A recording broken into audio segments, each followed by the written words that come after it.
kalau kita melihat musibah jangan di depan orang lain yang terkena musibah, meskipun kita terbebas dari musibah tersebut. Kenapa? Karena itu adab. Yang kedua, kalau seandainya kita melihat orang maksiat, itu dianjurkan kalau berani.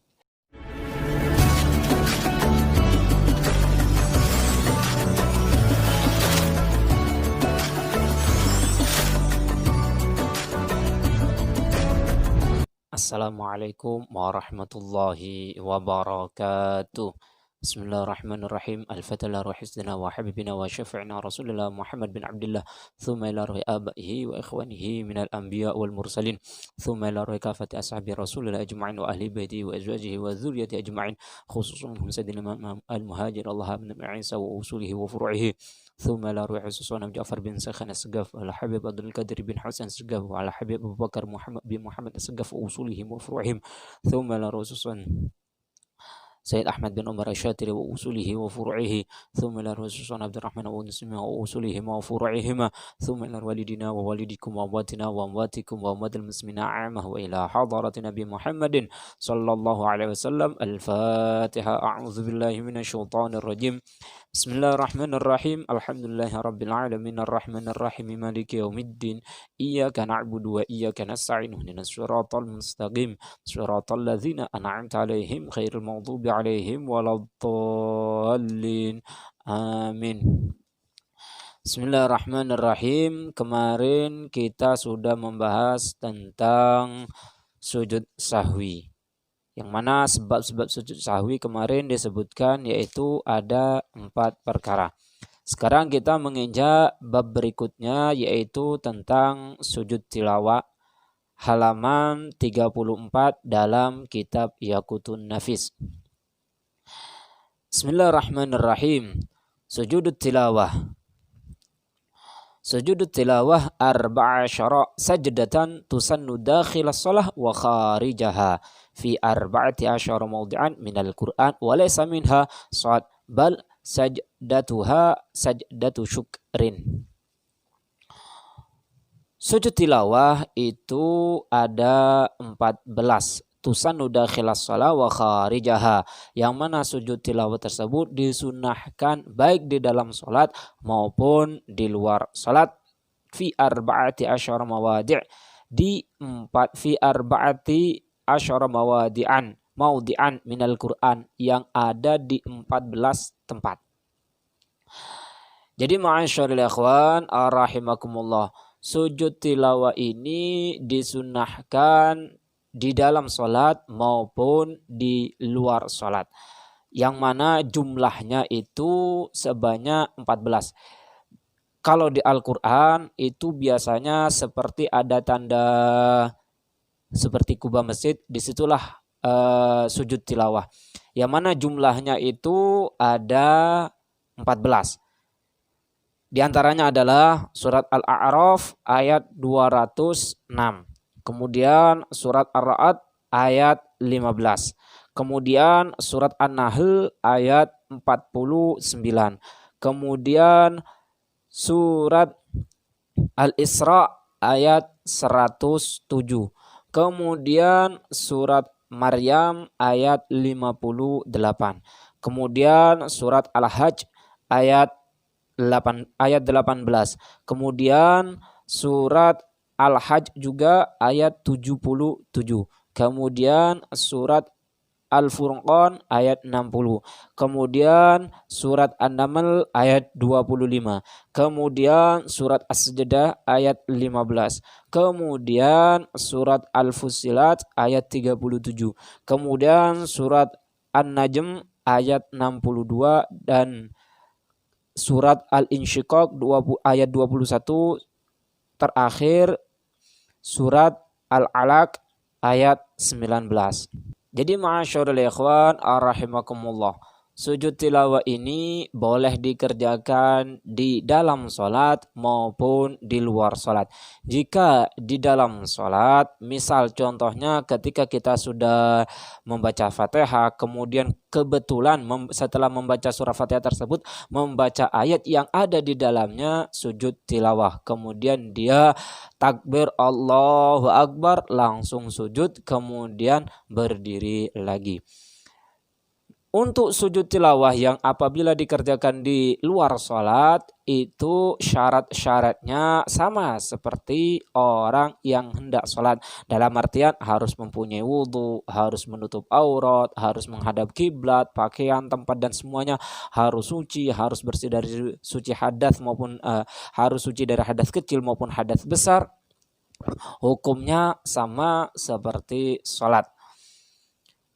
Kemudian baik orang yang membaca ayat Al-Quran maupun orang yang mendengarkan Al-Quran. Misal, ada seseorang membaca Al-Quran, kebetulan yang dibaca itu adalah surat yang ada sajadahnya, maka ketika sampai ayat sajadah, ketika itu yang biasanya di Al-Quran ada lambang lafaz seperti gambar kubahnya, baru sujud tilawah. Atau ada orang yang mendengarkan, ada seorang yang membaca, kemudian ada seorang yang mendengarkan. Sedangkan mendengarkan ini dengan suara yang jelas. Maka ketika dia sujud tilawah, ketika dia membaca ayat sujud tilawah, maka dia juga disunahkan untuk sujud tilawah. Sujud tilawah ini itu hanya sekali, bukan 2 kali sujud, tapi sekali duduk. Bacaannya ini variasi. Ada yang mengatakan seperti seperti sujud biasa. Namun di dalam hadis ada yang mengatakan doanya atau bacaan yang ketika dibaca ketika sujud sahwi adalah Allahumma ktub li biha indaka ajran waj'alha li indaka dukhran wada'anni biha wizran waqbalha kama qabiltaha min abdika Dawud. Itu seperti di dalam kitab, maka disunahkan untuk baca itu. Namun untuk baca seperti sujud biasa juga boleh, subhana rabbiyal a'la wa bihamdih. Itu pengertian tentang sujud tilawah. Kemudian kita menginjak bab berikutnya, yaitu tentang sujud syukur. Sujudu syukri sajadatun tusannu kharijas shalah faqat inda huduthi ni'mah au indifa'in nikmah au ru'yati mubtala au asin. Sujud syukur. Sujud syukur ini khusus dikerjakan ketika di luar salat. Berbeda dengan yang tadi. Kalau yang tadi sujud tilawah baik di dalam maupun di luar salat boleh. Sedangkan sujud syukur ini dilakukan di luar sholat. Dan syarat-syarat dan ketentuan-ketentuannya juga sama seperti orang yang sedang dalam keadaan sholat, yaitu harus menghadap kiblat, tutup aurat, suci dari hadas kecil, hadas besar, mempunyai wudhu dan sebagainya. Hukumnya adalah sama seperti orang yang sedang hendak mengerjakan sholat. Sujud syukur ini ada mempunyai sebab-sebab. Orang itu diperbolehkan, disunahkan untuk sujud syukur apabila ada sebab-sebabnya. Yang pertama adalah indah hudutsin ni'mah, ketika dia mendapat nikmat, seperti anaknya yang sudah lahir, atau seperti orang yang hilang kembali lagi, atau seperti walhasil ketika dia mendapat nikmat, dia disunahkan untuk sujud syukur. Kemudian au indafa'in nikmah, atau terbebasnya atau selamatnya daripada musibah, daripada bencana, ini juga hukumnya sunnah dikerjakan. Misal ketika ada bencana, alhamdulillah kita selamat, maka kita disunahkan untuk sujud syukur. Namun kalau indifa'un nikmah ini, kalau misal ada seorang yang lagi musibah, kita jangan terus terang di depannya. Misal ketika ada musibah, contohnya gempa, misal contohnya gempa, kok kebetulan kok tetangga kita itu mohon maaf, rumahnya rubuh, sedangkan rumah kita masih dalam keadaan utuh selamat, kita sujud syukur itu diperbolehkan, asal jangan di depan orang yang terkena musibah. Kenapa? Menjaga perasaannya. Itu hukumnya adalah adab ketika kita hidup sesama manusia, harus ada adab dan tata keramanya. Kemudian auru'yati mubtala, atau melihat sesuatu yang menurut kita itu kurang. Misal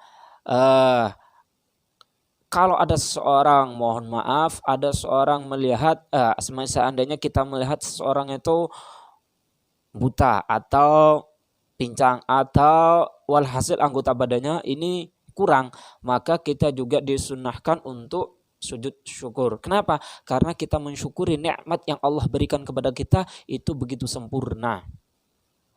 Kemudian awasin, atau melihat orang yang maksiat. Ada orang maksiat yang terang-terangan. Misal ada seorang yang main judi atau main dengan perempuan atau walhasil maksiat itu bil jahri, dengan terang-terangan. Kita disunahkan untuk sujud syukur. Kenapa? Kita dihindarkan oleh Allah Subhanahu wa taala untuk bermaksiat seperti orang tersebut. Kita disunahkan untuk sujud syukur. Namun kalau seandainya ini disunahkan, dianjurkan untuk di depan orang yang bermaksiat yang bersangkutan. Kenapa? Untuk mengajari supaya orang tersebut merasa malu dengan kita, supaya dia berhenti daripada maksiatnya. Itu kalau seandainya orang tersebut terbebas dari fitnah, aman dari fitnah. Maksudnya apa? Kalau seandainya kita sujud di depan orang tersebut, apakah akan dapat musibah kepada kita? Apakah dia akan mengancam kita? Kalau seandainya dia merasa aman, maka dianjurkan. Tapi kalau seandainya mohon maaf, seandainya di situ adalah preman yang maksiat, kita hendak sujud syukur karena kita tidak melakukan maksiat di depannya. Kalau seandainya preman itu nanti akan menghajar kita, memukul kita, maka jangan. Jadi ma'asyiral ikhwan arrahimakumullah, perbedaannya kalau kita melihat musibah jangan di depan orang lain yang terkena musibah, meskipun kita terbebas dari musibah tersebut. Kenapa? Karena itu adab. Yang kedua, kalau seandainya kita melihat orang maksiat, itu dianjurkan kalau berani. Dianjurkan depan orang yang maksiat kalau berani, kalau aman daripada fitnah. Jadi sebab-sebab sujud syukur itu ada 4. Pertama, ketika kita mendapat nikmat. Yang kedua, ketika kita tertolak dari musibah. Kemudian ketika kita melihat seseorang atau orang lain yang merasa yang kurang sempurna daripada penciptaannya. Dan yang terakhir, ketika kita melihat maksiat, orang melakukan maksiat. Mungkin itu yang bisa saya sampaikan, kurang lebihnya mohon maaf. Untuk pertemuan berikutnya kita akan membahas tentang sholat sunnah. Hadza minni, assalamualaikum warahmatullahi wabarakatuh.